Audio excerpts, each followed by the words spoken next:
What's going on, football fans? It's me, J.R. Clark, back again with another rendition of the Pound for Pound. This kind, again, more kind of like a think tank, maybe Falcon Eye View-ish type deal. But as you can see, I'm joined by my Twitter friend, my guy from the northern border. Some of y'all may know him as Dembski on Twitter. If you don't follow him, you should follow him. Adam Holloway, how are you doing today, sir? I'm good, man. You caught me at the right time. Just about to go on vacation here, and anytime we can talk defensive line or defensive anything, I'm all in. So I couldn't miss this one for There you sure. go. And exactly, yeah, I was last week I put out a video kind of going in depth a little bit on what I think the tight ends might do and that type of stuff. And as it is my tradition, I tend to bounce from offense to defense. Offense to defense, I kind of go back and forth, just kind of keep it fresh. And as I seem to think that we do have to do every year, my question then became, how's this defensive line going to look? Like who the Yeah, for starters sure. are going to be, like who's going to, play some major snaps. And I started doing some research on it, and I thought to myself, I'm like, well, what better person to tap than you? You're always tweeting about the D line. You Yeah, played some D line. Well, no, you said you played linebacker, but still, linebacker. I you're coach still D line though. right. You Yeah, coach D line, that yeah, kind of yeah. stuff. So I figured, you were probably a good person to tap hmm when it come to this particular topic. So Yep. without further ado, let's go ahead and just dive on into it. Oh yeah. Like first and foremost, for the people out there, Dean Pease, as has been stressed at this point, runs a base 3-4, but he really seems like he runs about whatever he needs to run. hmm With the roster that we have right now, do you see it being more of like a base 3-4, but playing a lot of nickel? Like how do you see the line stacking out as far as formation wise before we get into any real details?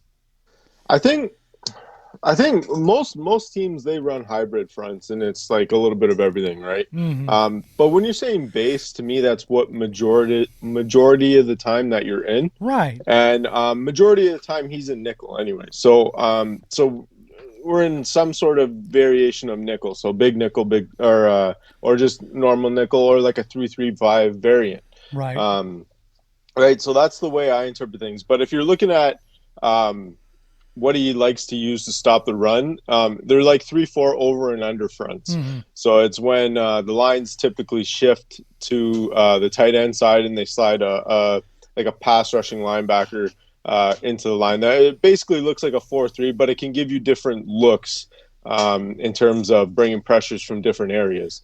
Um, I got you. So now, yeah, after an interview with Michael Walker, up to that point, I had been looking at a lot of Tennessee's defense when Pease was there because that yeah, was his latest installment, right?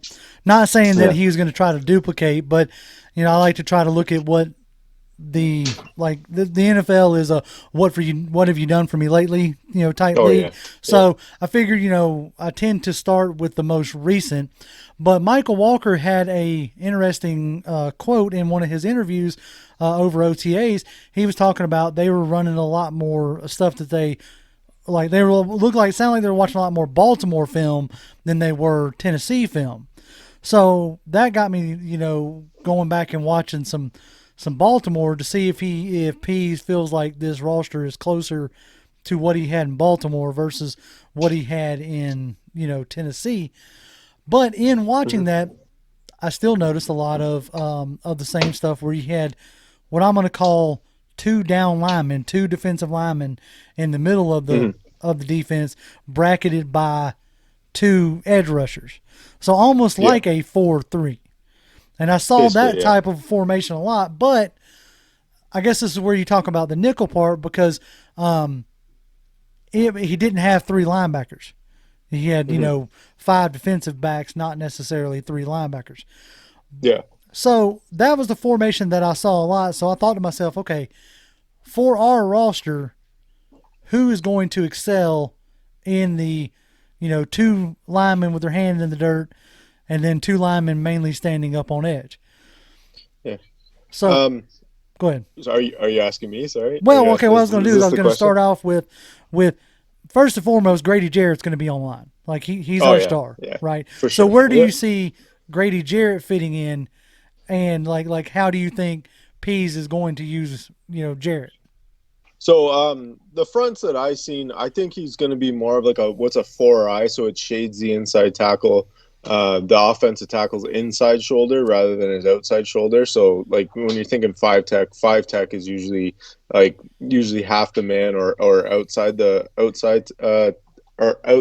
tackle's shoulder. Right.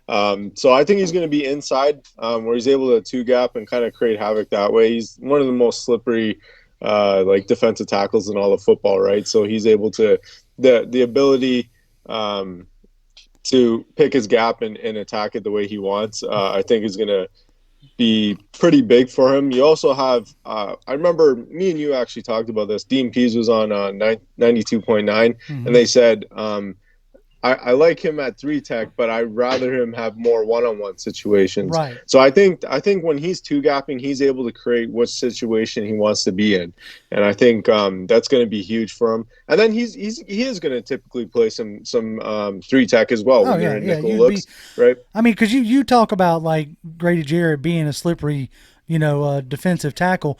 Like the numbers show that. Like we all love to get enamored by sacks and sack production, but as we all know, and as we all try to remind each other throughout this part of the season, or this part of the process, sacks aren't everything. And so, looking at like his pressures, Grady Jarrett had 30 pressures last year. Yeah. I mean, that's a significant amount, along with 9 hurries and 16 QB knockdowns. I mean, that shows you that Grady Jarrett, he's complete. Right? He is a complete player, and he's very active every down. Like I'm wary about a guy who gets a lot of sacks, but then doesn't have a lot of hits or pressures, or because not saying that you can luck your way into high sack numbers, but I would much rather a guy who is active every play, versus just a sack guy. That was my biggest gripe with Vic Beasley. Vic Beasley always had sack numbers, but he had what 15 and a half sacks. So 15 and a half sacks, those were his only effects on plays, was just those sacks. And you'd be like, okay, well, he got those sacks. That 15 and a half is a lot. But I'd rather a player with 55 total sacks, pressures, hits than a guy that's only getting 15 and a half sacks, because then you're doing 40 more things in terms of a play, right? You're not getting just those sacks, and people are going to be like, well, it matters to get the quarterback down. Yes, it does. But if that's the only thing you can do and you can't do anything else well, like then you're just a situational player, right? You're just a third down player. Right. You're just why. What was that? What was OCU Manura's designation? A designated pass rusher, a DPR? Yeah, exactly. It's like a designated hitter in baseball, right? He just comes in and hits. That's all he does. But that's where I kind of been weary. I've been on record like so much this offseason saying about tweener rushers, because that's what Vic and that's what Tack and that's what all these rushers that we've always had in under the Dan Quinn era here have been smaller tweeners that if they can't win with speed, then they struggle with everything else. Right. And that's my issue with tweener rushers. They're either really, really good in the league or they phase out of the league really, really quick. Real quick. But you get a big DN and then he can contribute other things other than just rushing and passers. Right. So, and like Dante Fowler gets a bad rap like for last year, but if you look at it, he had 23 pressures and 14 hurries with 4 tackles for loss and 5 QB knockdowns, and that was only on 56% of the defensive snaps. So I mean, he was active while he was out there, and I went back and looked at his 2019 season where he got his 11.5 sacks, his sack explosion as far as that went. Everything else was kind of on par, really. He had 3 knockdowns, 35 pressures, 19 hurries, and 16 tackles for loss. Now, it was a big jump in tackles for loss, but it seemed like it was more like his 11.5 sacks was, more due to like the being able to get one-on-ones because of, Aaron Donald being the absolute monster that he is. Absolutely, but I think Fowler is probably closer to, a 6 to 8 sack guy, Yeah. than he was a 3 sack guy, Absolutely, yeah. You got to take in context too. People, like when I watch the film, like because I've been constantly watching film just for what my studies are going through now. Like he affects plays, like Right. you can see that. But you have to also understand the injury that he had. I think it was a hip problem, and not being able to use your hips properly or get proper flexation in your hips. That's going to affect you big time. And like I'm not one of those guys for excuses, and Fowler even himself didn't give excuses, right? Right. He said, I got to be better. I want to be better. So he played through it, and he's a heck of a guy, and hopefully good things come this year because we got him on a rework contract, and I'm really excited, right, going forward. Yeah, he put incentives in for his sack production, so that there tells you he's betting on himself. But that was like the two big names, right? You had Grady and you have Fowler. Now, like you look at the rest of the defensive line, and it's like, okay, well, what else do we have on this defensive line? We have, Marlon Davidson, who you didn't really get a good, clear picture of what he was going to be last year because of, the COVID stuff, the injuries, all the regime change, all that stuff. So it's not fair to label him a bust already. I think that's kind of crazy. No. But you have, Taquan Graham, you have your guy Ogundeji. Those guys are kind of like unknown quantities at this moment. But if we want to focus on the guys that we have on roster, you have JTM, who I think is going to get a real shot here. And if we look at his production, when he was able to get on the field last year, he got on the field for 285 snaps, which was about 35% of the pressure, or 35% of the defensive snaps. He had 4 QB knockdowns, a sack, 15 pressures, 9 hurries, 2 tackles for loss. That was in like a small sample size, and that's very good production for that sample size. Yeah. I'm really excited at his forecasting going forward. I've been on record, like he's not going to give you 15 sacks. He's not that kind of guy, but he can affect the game so many ways. Because it's actually, I'm going to go back to my studies again. I was watching Kansas City, and I was watching the linebackers a lot. And Tootie Mariner was dropping in coverage sometimes, and he looked okay in phase. Okay. And I'm just thinking, I'm like, man, like the fit with Tootie Mariner is so good because if he's got to drop, he can drop. If he can rush, he's going to rush. If he's got to stop the run, he can do that too. He's one of those guys that he's this generation's Croy Bierman for us. There you go. That's exactly what he is. He's just a lunch pail guy. He's going to come in. He's going to do his job. And he's going to play his butt off. And I absolutely love that from him. He's got a high energy motor. He already looks like he's one of the team favorites with all the defensive linemen. You always see him and Grady Jarrett hanging out. I really think this scheme's going to actually show and showcase him being a good player. And he's got pass rush moves. He's long. He can really work offensive tackles. So you combine that if Marlon Davidson really takes off, and all of a sudden you're working stunts and twists and things like that with him, all of a sudden Tootie Mariner becomes a household name in the league, and he really gives you some juice there, right? He won Defensive Player of the Week, right? One week, yes, and for his we did performance against the Raiders. Right, we did a video on him that week, or he was the focus of our live stream that week. I think I put on there that playing with house money, in a sense, and I felt like that's what he was doing, but I also felt like he showed you there what he could do and what he could potentially come in and be. And Dean Pease has a knack for turning guys like that into more than solid and productive players. Competent players. Exactly. And his scheme tends to help guys like that. So he's a guy that I'm really excited about.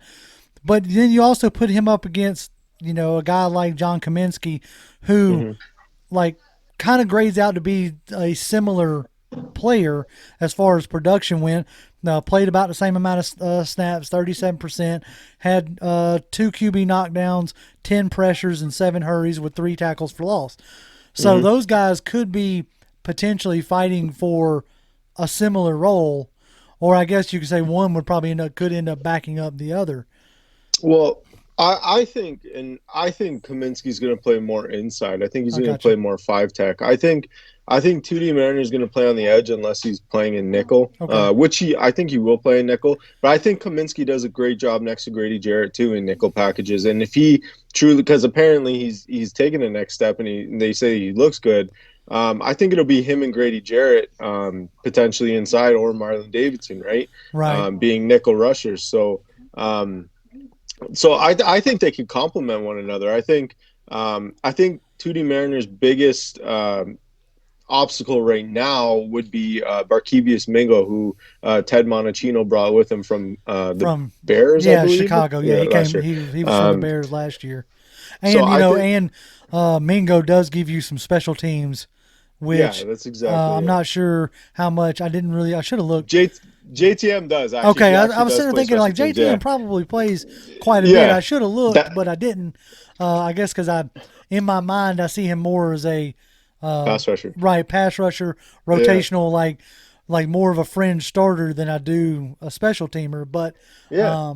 but yeah, But that's so how those guys make the team, right? that is exactly how those guys make right, the and team. that's how he stuck around. I think since our Super Bowl run, or 17, Yeah, maybe it might have been 17. Yeah, I think it might have been 17, but yeah, he's been on the roster for a while, and it seems like he's finally starting to Love it. Yeah. to get a chance to shine.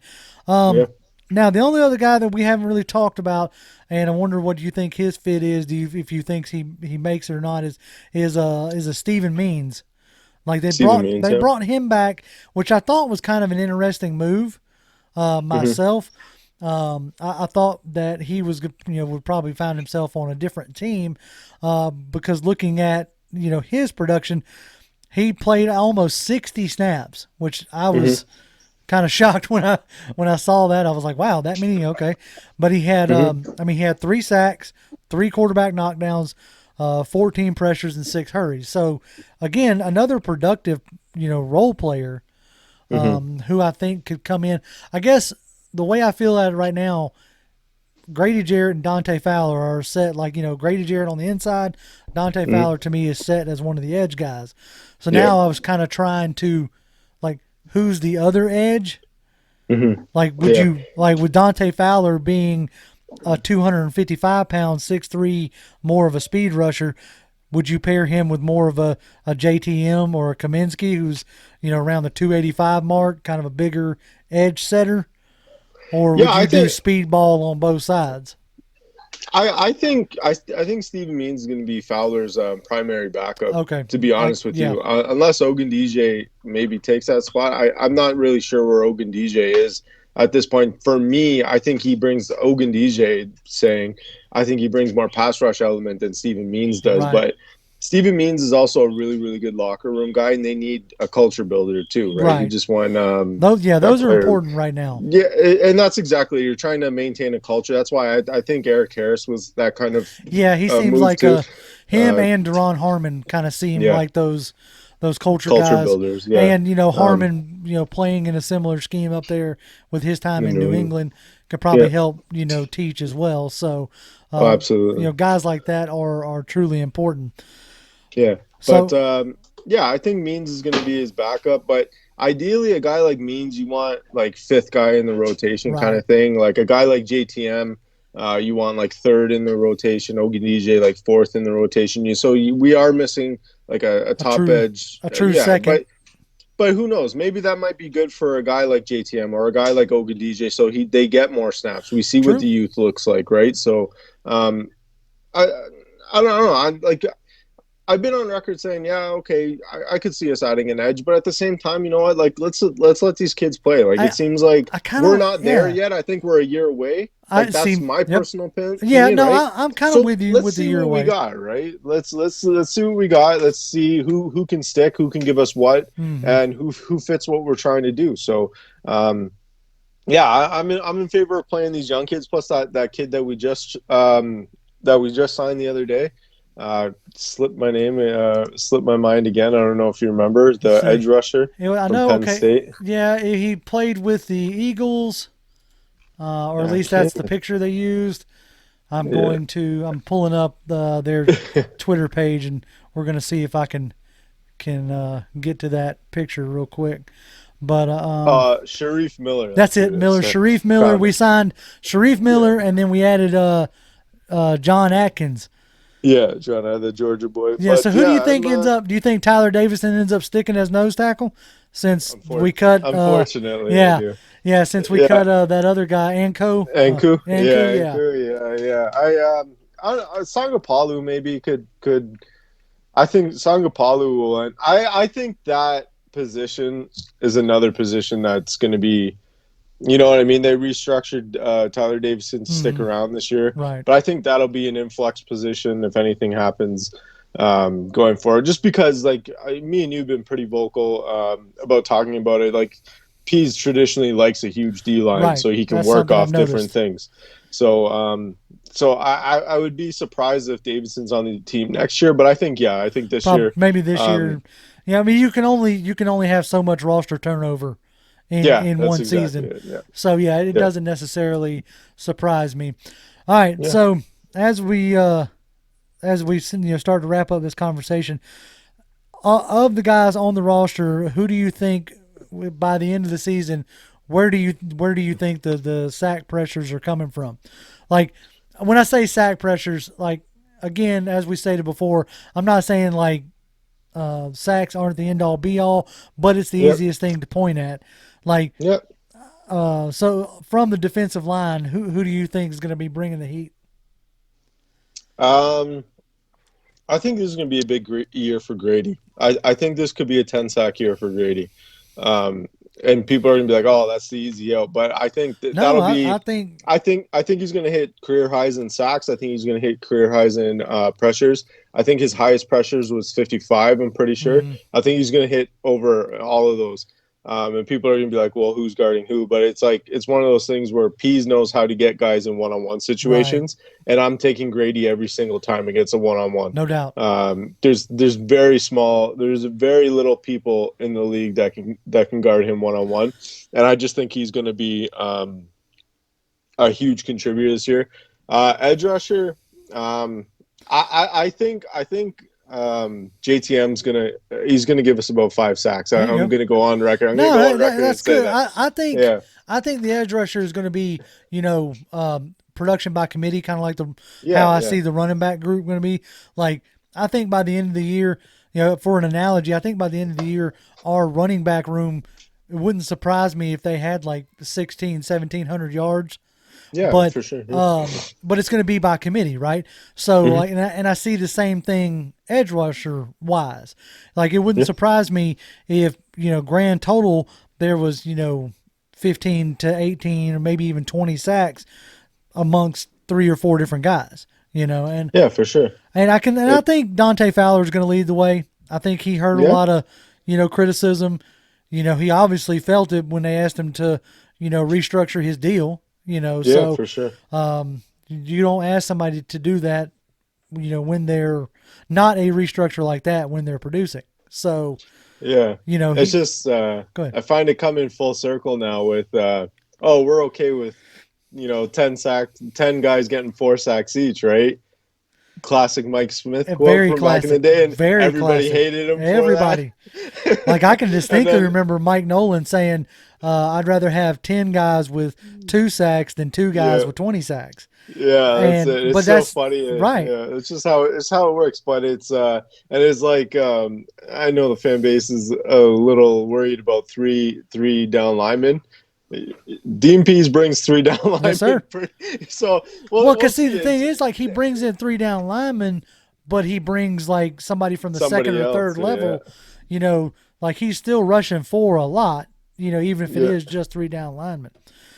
Well, Adam, man, I very much appreciate you taking time before you head off to vacation, and then jumping on here with me. Anything you want to or need to plug at this moment? No,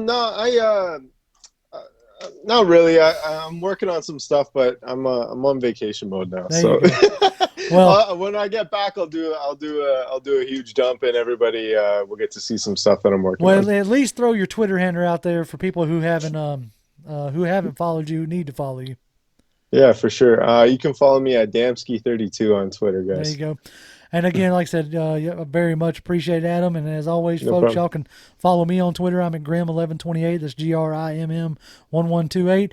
And I think we'll be taking a little bit of a break as the summer, as the, we're not necessarily in the camp yet. So we're going to probably go to a bi-weekly live schedule. So there won't be a live this week. But next week there will be one. But keep your eyes peeled to the channel for solo pieces like this. As we try to bring y'all content that y'all might be interested in.